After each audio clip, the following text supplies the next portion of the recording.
ꯂꯥꯛꯄꯁꯦ ꯑꯩꯒꯤꯗꯧꯅ ꯈꯨꯒꯤ ꯃꯊꯛꯇ ꯑꯦꯝꯄꯨꯇꯤ ꯄꯦꯁꯦꯟ ꯑꯃ ꯑꯣꯏꯈꯤꯕ ꯈꯨ ꯌꯥꯎꯈꯤꯗꯕ ꯑꯗꯨꯅ ꯃꯔꯝ ꯑꯣꯏꯗꯨꯅ ꯀꯥꯔ ꯊꯧꯕ ꯉꯝꯗꯕ ꯃꯌꯥꯝ ꯑꯃ ꯂꯩꯕꯤꯔꯝꯒꯅꯤ ꯍꯥꯏꯅ ꯈꯜꯂꯤ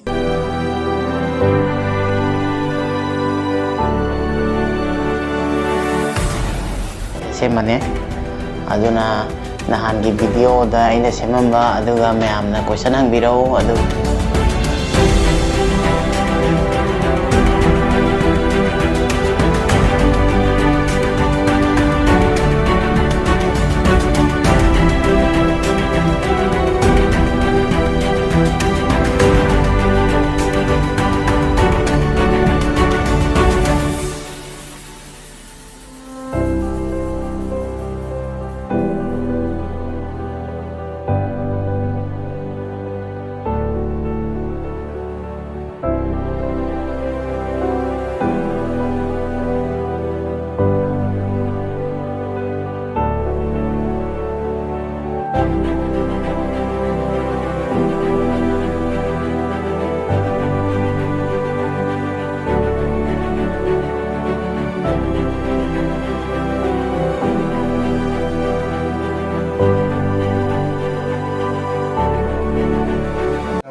YouTube comment di bene. Udah bayar dari comment di halal deh. Ada kemarin ada.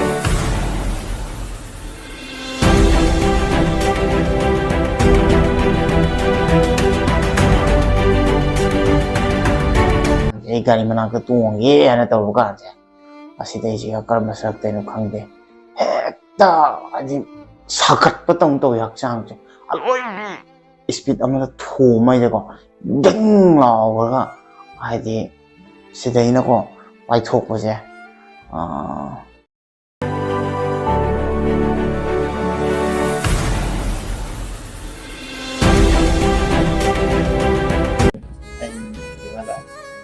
Lama subscriber sudah, berapa? Em tất kayak ini, em tất kayak ini.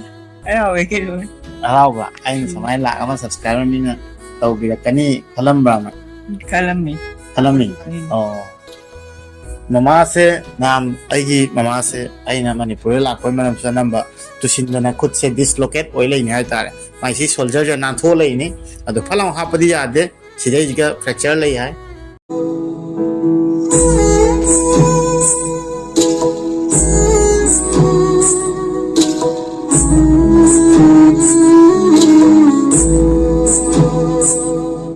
मैं पुनः को अपने नाव के चैनल तराम नोक्चरी मैं हम नसी से याम नुंगाई बनो मिनी अदुबु आइना यामना सेन खुदोंग चादबा ओइबना मरम ओइलगा आइ मयाम मी कौबो ngamjatre नत्रगदे युम परेंगमा कौगेना खंजरमने हाइतारे वखंदि म्याम चावरमि अदुबु तुंगदा आइना सेन खुदोंग चारकांदा मतंग चारकांदा येंगाइदि ngasi म्याम खंबिरबनि आई लाख अमा सुबगे आई सिल्वर प्ले बटन लाइको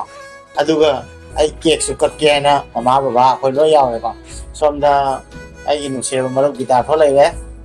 अदुगा सोमदा अनु लैरे हाइतरोनो अदुगा आई अदुम मतम पुंबदा खoi पुलक पुतुनो लैरे अदुगा सोमदा आई दादा लैरे अदुगा इतैमा लैरे तेमा जो हाइ तवलके अदु म्याम आई ममा लैरेको अदुगा सोमदा आई बाबा लैरे अदुगा आई मतम पुंबदा आई की वीडियो हे हौबदगिना आई के नौ जर्नी YouTube ता जुमदा लाकांदा आई जे खोंग सोपदगी अदुम चैनल लैरेको YouTube सिदि तौगे बुदि खल्लगा मयामना नुक्सिबिरे कदरा आइनदि खनबा अदुगा तम आई थाजदे आई ला अमा सब्सक्राइबर योगनि आइबा अदु चुदा से माना नोमा लागा आई फमु ला अखोनि पुनगि बिदे पुन गरे का तिनागरे अदु ngasidi mayamna nuksibibadagi la ama yawre si aina samna si silver play button je ai gi khakana te mayam puno kini hai tare ko subscriber puno kini hai tare ai wala subscribe to reset to ma gini loini makini aduga aina haigena dia kwa sam se yam chawe kasar silcher rom da di maitei se yam ta bani na youtuber mayam dei ado 100k yogo mayam jawre silver play button pam ko aduga akhoi gi apara samai tare ko 나가온 데 지가가 아돈데 호자이데 기 지체마나 방네 마기 밍 소니아가 왜 파리 모 마이너 레벨 치네로 지체도 저희 congrats 또 이만데 아빠라 사미 마이테이데 파야 한거 지체네니 아두 모통다 14가 데가온 데 조라 디보가 데 अखोई रोम लोइनमक येंगरगदिको अखोई मैतै सिंगि माइने हाय तारे ngasi aina YouTube ki silver play button 100k ma phangise sise ai thakta ina te akhoi manak thangai be hingodwar oigera dergaon oigera adu dibugor oigera nahor patia ga borhat oigera every pham le liba akhoi apar sami maitei chinau imaibel singdo noi puno poina dedicate to noi puno kini sise ai thakta ina te ko aduna ai di mango bane ngasi mayamna samaina nusi bi ka ni khalude ado ai yam harawe ai mama ga baba ga ngasi samaina cake ka ko phangjaba adu ga mayamna sije ai mona nusiduna samaina yahon bi base yam harawi hai tare aduna yam excited ni ngasi adu bai nau ni pa ga chiche ma chan pai bai ko yak do nu mai te mo punna ya mo ni ngai ni khale adu de yam tak pa hawra se ai ana sije ta ga ge adu ga cake ka ti me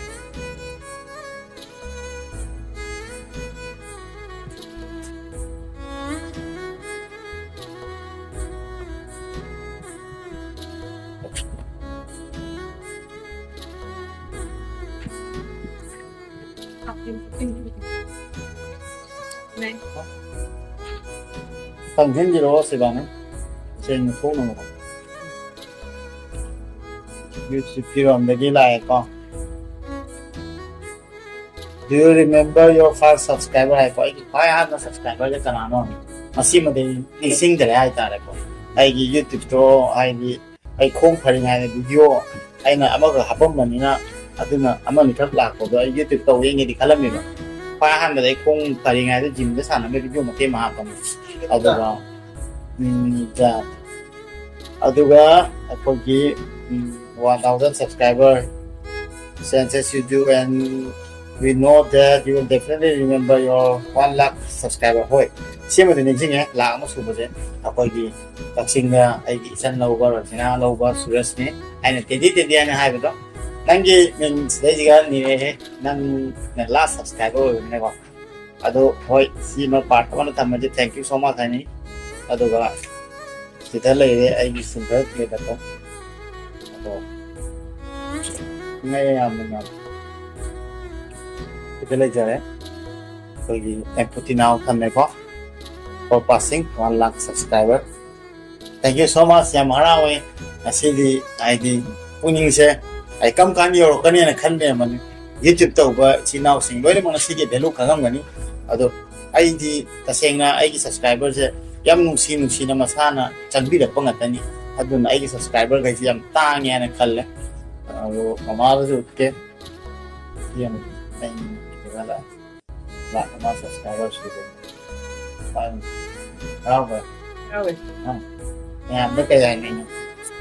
em nó cái này Ay, cái luôn. rawa anh samai la ama subscriber mi na tau bi la kani khalam ba ma khalam ni oh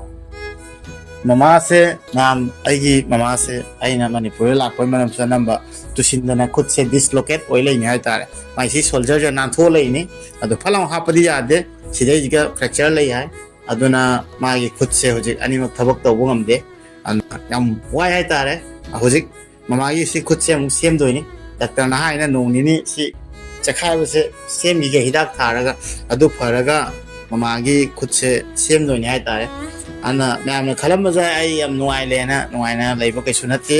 awa ba ngatani ai gi imung na thoi se aduga mama na ngasi yam harawe asida le chunda so pa se nang ngasi harau bra harawe akhoi na video aham na semak pokana ning sing bra ha po gi father se ba dai gi cake kala wa akhoi ngam namba loi ning sing ga nang si bra harawe ko asi nam chunda yau phangye anh số mai chúng ta mà máu ba đang ngasi thả video ngasi thả là bây giờ rồi chúng ta sẽ cái nó bây giờ ní này có được xong được tụi nó khôi chú lấy đấy xong rồi bà tôi sẽ cái xem làm mấy bà này chúng ta video này đi làm là YouTube ta ngóng nó sẽ bà xin như lạ mà subscriber số cái xin và tên sẽ phẳng nó bao nhiêu Na ang matang sida ay hang na haja ni muli ay jan bayay ma si UTP lain sida tikun kadana mahana hona jaba sida Manipur sana lai ba ki sini naw marum mapang pai mayam puna muna nung sibiba amasung ako'y lamdam at sige sinaw isalisa pai mayam puna muna nung sibida na kasi computer ba yan hả 100K complete 100K complete โดย bagi matangnya yamna pungje harawi amsung mayam punamokku maku mateng tawibaidan de yamna anna thagache anu matungdasu adum asigi phibam sida punamakna manipurda leibiri basana leibakda leibiri baisina chelija amsung akhoi asam da leibiri balamdam sida leibiri baisini now Australia dagi ju ise mani ai mapan dagi su Australia dagi su ichel amana ide sumaina subscribe to koi dam kre yamna thagache tungna so sumaina tum kholi mota chanpa akhoi gi kanu visit singapu pangno visit singapu atam kholi mota mateng pangbini amsung thagat bini haina mayam mafam lai hakna no lungna ningsingje babana ai YouTube maming je kai na pande ba ko yam putina use aduna ai ming je visit ka we ba ko aduna babana visit ai na panle do ai ming ne ado somda ita thordo ai di hangge ko आउंदा हंग मददी अखोई हिंदी दे हंगा मैं हमने खंग ना बा असमी साज भाव तारा अच्छा आपको कैसा लग रहा है किधर अच्छा लग रहा है आपके दोस्त को बहुत अच्छा लग रहा है ना कहीं हम वाले सीन में सुनता नहीं उन्होंने गेट लिया मुझे बहुत अच्छा लग रहा है अच्छा लग रहा है तुमको मिल गया मेहनत करा इसलिए बहुत अच्छा लग रहा है मैंने कहा फॉलोइंग आपका भी एक तो YouTube चैनल है ना है छोटा मोटा एक है वो भी आप कीजिए ना हम सपोर्ट करेगा ना मणिपुर से भी सब सपोर्ट करेगा माजी यूट्यूब चैनल में ले बको माजे हम हपने आए बा अदो माना थोंग थाक को हम पामे हपक कान दे शेयर तौ जरा के मैं हम सब्सक्राइब तौ बियो लोन खंग द सो तुम यंग बियो को मैं डालिएगा मैंने बोल दिया अपने सब्सक्राइब आपको सब सब्सक्राइब कर दिए उसके बाद पुतनो ममजा ये प्ले से हम तो पाई भी उनंग फंग ने सितबा पना खलाव ने दंग ngasi kai phawge हम जाए ना अखोई मैम नंग जो वीडियो अखोई मैम सामी से हाई दी वीडियो से अखोई जो हाना दी कई नम जी का खंग दे बा पुतनो का चुंदा का खोई के ना कॉमेडी वीडियो बुसे मने खंग दे अखोई चैनल जे माम जाएगी चैनल जे कमाई ना ग्रोथ हो उसके मी जे कमाई हराउन जी के ना मा अखोई हम 꼭 타더래고 코미디 비디오 게임 세메든 अखोई जे नुक्सी मिकुप याम यावे हाई तारे को अदो मा जो मोय याम हरावे बंगसी आइना हरावबदगी हेना मोयना ने एक्साइटेड ओय हाई तारे अना पुतनो दो यांगे ममजाय गसे सिल्वर प्ले बटन फंगले फजबरा मेरे यामना थाजदबनी समायना तौनियाना ग्रो गिनियाना इगना दे होना फास्ट वीडियो सेमको मतमदा आदि व्यूज दुजाम लामदे अदु लगा खंगसु खंगमदे सब्सक्राइबर समायना योगिना आदि याम थाजदब समाय सर लाउना को मैं हमने नुक्सी बजंगाय को em matang dai ni matang million dollar se ma'am million se yam di wa ba thabak ni habadi yam lab khare ko adubu ai wona nusi biraga aina dum content se ai di myam gi seba ta wo yam pam de myam su khangbi dini ko adum ngam mi gai su myam tung koi nai myam gi seba ta jagi ni aduga akoi gi khunai akoi gi isa gi jati mai te gi ni habadi dum lepakani aduga atopa matang sa dum lepkani na khalle ko aduga पुतनु ना ngasi hai se akoi hana am khalak ti hai tar la ma yogani ga myam na nuksi be taseng na thamoi dagi ai di aina am taseng na chet na haijari hai tar yam arawe thank you so much hai ningi myam aduga cake suka ni hoji somda akoi gi dada ga ite me daga ba helon ite ma ai gi ite ma di asame soi bani na ma su mai che ron je hoji khadan thok tri ko अदो इते में तो हिंदी दे दो मांगता है मैं वालों याद रसी में ते में कैसा लग रहा है आपको सिल्वर प्ले बटन पकड़ के पहले तो हम लोगों को सिल्वर प्ले बटन जो है सिर्फ YouTube में देखने को मिलता था और अभी हम लोगों को अपने हाथों से टच करने को मिल रहा है ये सबसे बड़ी बात है कि नहीं और 1 था मतलब 100K मतलब 1 लाख सब्सक्राइबर होना इतना भी मतलब इजी बात नहीं है हम जो जब से वो मतलब YouTube जर्नी स्टार्ट किया है हम लोगों ने अपने आंखों से देखा है कितना मेहनत करने के मिलता है मतलब इतना मेहनत के बाद इतना सारा सब्सक्राइबर मिलता है अपने दिमाग से नया नया आइडिया लाने को मिलता है बात करने का तरीका वो जब बात करने का जो फ्लुएंसी धीरे धीरे आता है वो हम लोगों ने जर्नी बहुत मतलब स्टार्टिंग से देखा है इसलिए आज मतलब सिल्वर प्ले बटन अपने हाथों से टच करने को बहुत ही अच्छा लग रहा है अभी मतलब फ्यूचर में ये सिल्वर बटन गोल्डन में मिलेगा यही आशा करती हूँ बहुत मेहनत करना पड़ेगा मैं वहाँ गीता नहीं ये तो हम लोग हमारे घर से एक यूट्यूबर है ऐसे मतलब लोगों को बोल सकते हैं प्राउड फील होता है बहुत प्राउड फील होता है मुझे भी बहुत अच्छा लगा आप लोग ने इतना प्यार दिया और आज हम सबको मतलब ये सिल्वर प्ले बटन देखने को मौका मिला। इधर नाम लिखा हुआ है M14 नाम। M14 और सबसे अच्छी बात है। सिने इतै मने मैम इतै मनसु नुंगाइबो फोंदोकचरीको अनंगी कई माइगरासे मैम अखोय दादा ने अखोय दादा जो थांसे अखोय मादा कई फाव यानी मेटे धाजन को नंग मेथे दे दे मैंग दाइ के ख्वाई हनबदा अखोयगी मणिपुरदा खंगदे अखोयगी असमदा खंगदे लई बै चिनेनाव इमाय बै पुनोकु अखोय इनावजे सुमायना YouTube की जर्नी सिगा सुमायना सब्सक्राइब तौदना म्यामना थावना हापतना तौबीबा पुनमक्ता तौबीदना तौ खुदिंगदा सपोर्ट तौबीबा दबतना याम हन्नाना थागतचरी अदु मतकतसु माजु होनबा कनबगी दमक अहानबदा अखोयसु सुजामदि खालामदे ram kena tau gadian oirasu thaja baba dilai adugu jarni ase jum tojik video do matang dum sem ye me amna dum lun tau wi matung ina aduna tung dasu sumana dum me amna nungsi bijana tau ro dama kena tau bada dum mai pakhan na badam kana me amna support tau wi na khoi thak ni kek do wi asa tau jari ko matak tu ma physically su ma masana su kitang kena tau jara su ba thawna de khoi khonggut jaw mi oi gre mane khonggut jaw ro su mi tawngam de ba kya ma lei adu matak tu su mana physically masana kena oi ro su mana tau jara ba khona ba thona samna khuding mak ta yam thaga dingai ni adu matak tu yam ai lu dai na hygienic body ayam bana khoi sonda asam da lei jaba mete punu mukti le mi mam de lu na taw we taw adu matak tu su manipur dagi khoi gi ayam bana khoi manipur dagi ichine naw imai ben punamak na mabu yam lun taw gi se chat puting gi khoi gi jaha khoi relief camp de chat pa video kham de natra na khoi disabled society da mana taw da thawna ha pa puting video da yam na lun taw gi tu ga adu ge tu yam na thawna ha pa tu ga yam thaga chari sika kharaga ai kato selo sikira ke adu ai ham matung da zo nam sumana dum mawara dum nuksina thawna na sumana haptani fatkani ana ningjing jari ngam aduna haidi moina dara khoina dum tote haidi social media da thoga papa launa ngang bodo ngam jada bani na ko aduna khitang ga yauna yai tare ko haidi loktak wa ngang bodo dum aduna pungding jai di mayam da dumai nuksi haijening mani ko ina omada as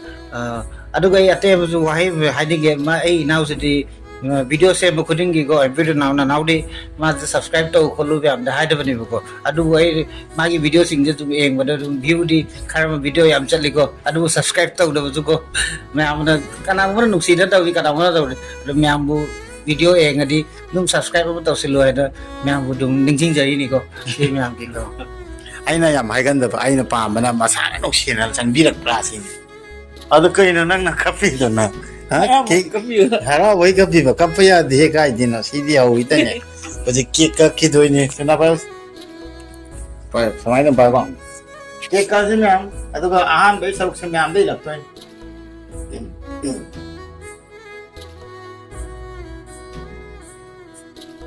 ನಲಿ ಬಜಾ ಅವ ಕುಮಾ ದೇವ್ ನಾ ಮಾನಿ ದೇವ್ ಅದು ಖಾಯ್ದು ಬಸನ ತಪಿಯೋ ꯌꯥꯝꯃꯩꯅ ꯀꯩꯅꯣꯝ ꯍꯥꯏꯕ ꯀꯥꯎꯔꯦꯀꯣ ꯑꯩꯈꯣꯏꯒꯤ ꯑꯩꯒꯤ ꯅꯨꯡꯁꯤꯔꯕ ꯁꯤꯕꯥꯅꯟꯗ ꯏꯅꯥꯎꯀꯣ ꯃꯥ ꯉꯁꯥꯏꯗ video ꯅꯝꯕꯅꯦ ꯃꯥꯅꯁꯨ ꯃꯃꯥꯡ ꯆꯍꯤ ꯆꯠꯂꯒ ꯃꯅꯤꯄꯨꯔꯗ ꯑꯅꯝꯕ ꯚꯤꯗꯤꯑꯣ ꯅꯝꯕꯅꯦ ꯑꯗꯣ ꯃꯥꯒ ꯉꯁꯤ ꯑꯩꯅ ꯀꯧꯕꯅꯤ ꯃꯉꯣꯟꯗꯁꯨ ꯑꯩꯈꯣꯏꯒꯤ ꯁꯤꯜꯚꯔ ꯄ꯭ꯂꯦ ꯕꯇꯟ ꯂꯥꯛꯑꯦ ꯅꯪ ꯑꯦꯅꯤꯍꯥꯎ ꯀꯩꯅꯣ ꯇꯧꯔꯣ ꯂꯥꯛꯑꯣ ꯑꯗꯨꯒ ꯄꯨꯟꯁꯤꯑꯅ ꯁꯤ ꯑꯝꯇ ꯄꯥꯏꯕꯤꯌꯨꯁꯦ ꯅꯪꯅ ꯋꯥꯅ ꯚꯤꯗꯤꯑꯣ ꯅꯝꯕꯗꯣ ꯃꯅꯤꯄꯨꯔꯗꯒ ꯑꯗꯨꯒꯤ ꯑꯋꯥꯃꯟꯅꯦ ꯂꯣꯏꯅꯃꯛꯀꯤ ꯑꯋꯥꯕ ꯁꯔꯨꯛ ꯌꯥꯎꯏꯅꯦ ꯑꯩꯒꯗꯒꯤ ꯅꯠꯇꯦ ꯀꯔꯤ ꯐꯥꯎꯒꯦ ꯁꯤꯜꯚꯔ ꯄ꯭ꯂꯦ ꯕꯇꯟꯅꯤ ꯍꯥ ꯅꯨꯡꯉꯥꯏ ꯍꯥꯏꯔ ꯌꯥꯝ ꯍꯔꯥꯎꯋꯦ ꯍꯥꯏꯔ ꯅꯪ ꯐꯖꯅ ꯀꯥꯞꯄꯨꯏꯕꯩ ꯑꯗꯨꯗꯤ ꯀꯦꯛ ꯀꯥꯁꯤꯀꯣ ꯀꯌꯥꯝ ꯅꯪ ꯅꯝꯕꯤꯔꯛꯑꯣ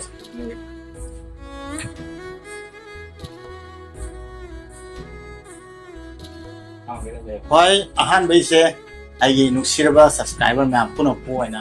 ꯑꯩꯅ ꯏꯟꯖꯔꯤꯅꯤ ꯍꯥꯏꯇꯥꯔꯦꯀꯣ ꯃꯌꯥꯝ ꯄꯨꯁꯤꯜꯂꯣ ꯀꯦꯃꯦꯔꯥꯗ ꯑꯗꯨꯒ ꯍꯣꯏ ꯇꯧꯕꯤꯈ꯭ꯔꯣ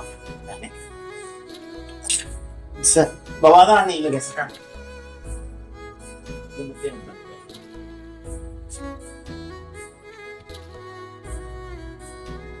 ꯑꯩꯒꯤ ꯂꯥꯏꯔꯤꯛ ꯃꯤꯠꯅ ꯎꯕ ꯏꯁꯣꯔ ꯍꯥꯏꯗꯤ ꯑꯩꯒꯤ ꯕꯕꯥꯒ ꯏꯃꯥꯒꯅꯤ ꯃꯌꯥꯝ ꯑꯗꯨꯅ ꯃꯣꯏꯅꯤꯒꯤ ꯅꯨꯡꯁꯤꯕ ꯌꯥꯎꯗ꯭ꯔꯗꯤ ꯑꯩꯅ ꯇꯧꯔꯤꯁꯦ ꯍꯣꯠꯅꯔꯤꯁꯦ ꯑꯗꯨꯒ ꯅꯨꯡꯁꯤꯈ꯭ꯔꯕ ꯐꯖꯈ꯭ꯔꯕ ꯃꯌꯥꯝꯗ ꯇꯥꯏꯝꯄꯥꯟ ꯑꯃ ꯎꯕ ꯐꯪꯉꯤꯁꯦ ꯉꯁꯤ ꯃꯣꯏꯗꯃꯛꯇꯅꯤ ꯍꯥꯏꯇꯥꯔꯦ ꯑꯗꯨꯅ ꯑꯩꯅ ꯐꯪꯉꯛꯄ ꯀ꯭ꯔꯦꯗꯤꯠ ꯂꯣꯏꯅꯃꯛ ꯑꯩꯒꯤ ꯃꯃꯥ ꯕꯕꯥ ꯑꯩꯒꯤ ꯃꯌꯥꯝ ꯑꯩ ꯐꯦꯃꯤꯂꯤꯗ ꯄꯤꯅꯤꯡꯉꯤ ꯑꯗꯨꯒ ꯃꯌꯥꯝ ꯄꯨꯝꯅꯃꯛ ꯄꯤꯅꯤꯡꯉꯤ ꯍꯥꯏꯇꯥꯔꯦ ꯉꯁꯤ ꯂꯥꯛ ꯑꯃ ꯁꯕꯁꯀ꯭ꯔꯥꯏꯕꯔ ꯌꯧꯕ ꯍꯥꯏꯁꯦ ꯑꯩ ꯐꯦꯃꯤꯂꯤꯅꯤ ꯑꯗꯨꯒ ꯑꯩꯅ ꯍꯥꯏꯒꯤ ꯋꯥꯍꯩꯗꯣ ꯑꯩ ꯀꯥꯎꯗꯦ ꯑꯩ ꯈꯣꯡ ꯇꯠꯈꯤꯕ ꯁꯤ ꯈꯣꯡ ꯃꯇꯠꯁꯦ ꯀꯔꯤ ꯃꯑꯣꯡꯗ ꯐꯣꯠꯈꯤ ꯀꯔꯤ ꯃꯑꯣꯡꯗ ꯂꯩ ꯁꯣꯏꯅ ꯃꯌꯥꯝꯅ ꯈꯪꯅꯤꯡꯉꯤ ꯌꯦꯡꯅꯤꯡꯉꯤ ꯍꯥꯏꯕꯗꯣ 100K ꯁꯨꯔꯕꯅꯤ ꯁꯣꯏꯗꯅ ꯎꯠꯂꯛꯀꯅꯤ ꯑꯩ ꯀꯩꯝꯇ ꯑꯣꯏꯕ ꯏꯀꯥꯏꯕ ꯂꯩꯔꯣꯏ ꯑꯗꯨ ꯀꯔꯤ ꯃꯑꯣꯡꯗ ꯂꯩꯗꯣ ꯑꯩ ꯎꯠꯂꯛꯀꯅꯤ ꯍꯥꯏꯇꯥꯔꯦꯀꯣ ꯑꯗꯨꯒ ꯁꯣꯝꯗ ꯄꯨꯇꯨꯅꯨꯁꯨ ꯏꯜꯂꯒꯦꯁꯦ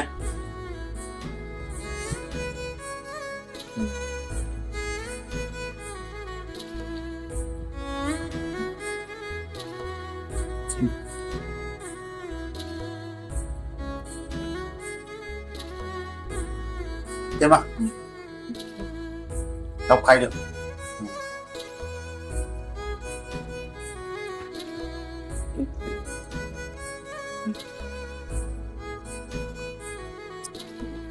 Ê, bố đi vợ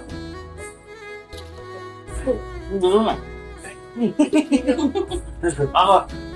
thế bạn đi đi của xin à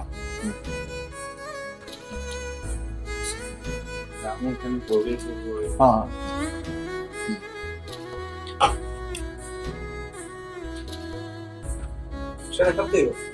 ngoài rồi. hôm nay luôn thế ada mau tak tahu rasa cuma emosi nih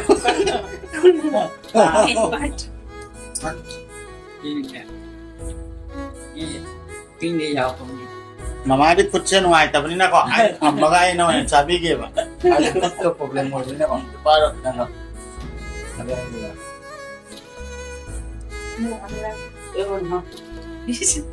Pon tak yang saya mah. ha ada kok kena